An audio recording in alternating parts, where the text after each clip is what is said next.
We are extremely visual people. Just take a look at these two photos and tell me which one you'd fucking buy.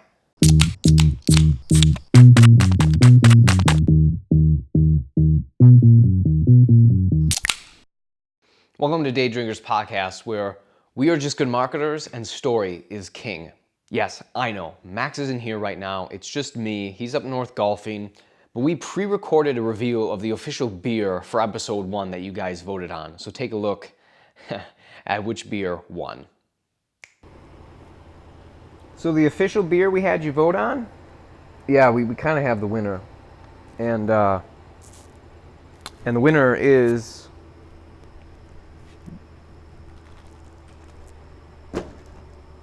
Thanks, America. Thanks. You mother... So there you have it. White Claw won.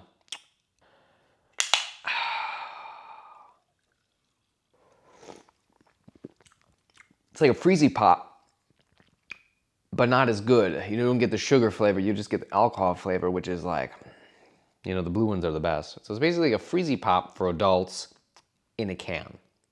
Let's just set that over there.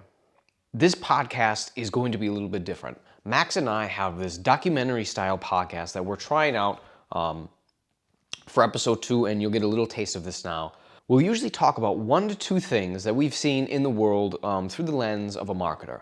Because once you see marketing, once you get into the marketing field, you can't unsee ads, campaigns, copy. You just can't help but look more at how they're doing something rather than the product itself. You're like, I don't really care about the product.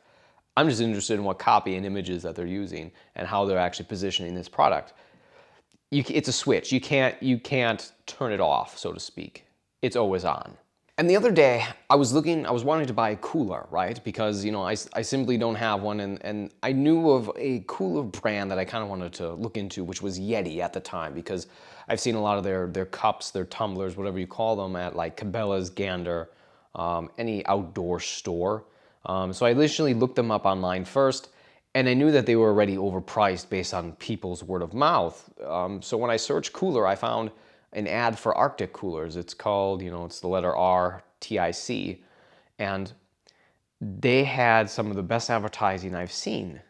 And I wanted to see how popular they were. So I Google searched, and I wanted to see, you know, on Google Trends to see what kind of traffic they were getting, what the relevance was.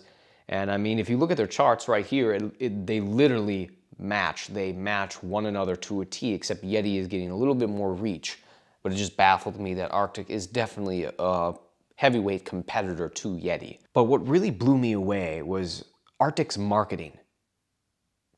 You see, Yeti brought a new problem into the cooler marketplace by being so overpriced, which is interesting. Yeti is, you know, going to the wild, bear-proof, quality coolers that are very expensive. But the funny thing is, Arctic saw this. They said, okay, we're going to address that coolers shouldn't be freaking expensive.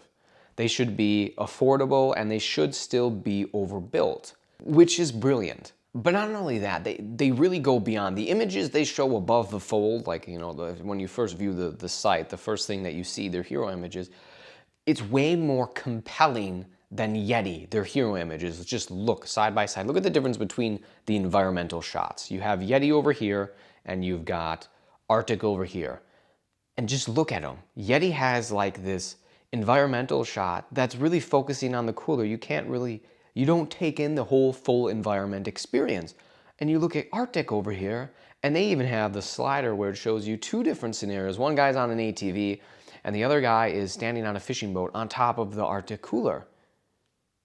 What Arctic does really well is that they focus on the consumer, where they want to be, in the environment that they want to be in. Clearly, the customer needs something from you. So they have this problem. The user, the consumer, wants a cooler. Whether it's an upgrade, it's a new one, it's a gift, they want a gift one. Either they have a trip coming up and they want a cooler to make people jealous to show that they have status with this really bitchin' cooler. Whatever it is, they show the solution to the problem, but also give it emotion. Also give it an environment in which it thrives in. You can just show a picture of a cooler, which is the solution. Bare bones, that is the solution, that is it. But you need to put that solution in an environment where a consumer wants to be. Even if they never end up going in that environment. Look at the guy fishing here. I don't usually go fishing, but I feel like I want to. I associate myself as an outdoorsman, but I can picture myself doing it in a cool, heroic fashion. It's something that I feel relaxes me. Like I could have a good time fishing with this cooler. I can just visually imagine myself there. And that's already real estate Arctic has in my brain, which is why they're doing such a better job than Yeti. Arctic put me in a position where I could visualize having the cooler and visualize in certain environments that I would like to associate with, that I would like to be a part of. Either it's fishing, it's on the four-wheeler. It's that kind of thing that makes people buy. So I bought an Arctic. And that's how marketers buy coolers. Pretty close. Still tastes like a Freezy Pop.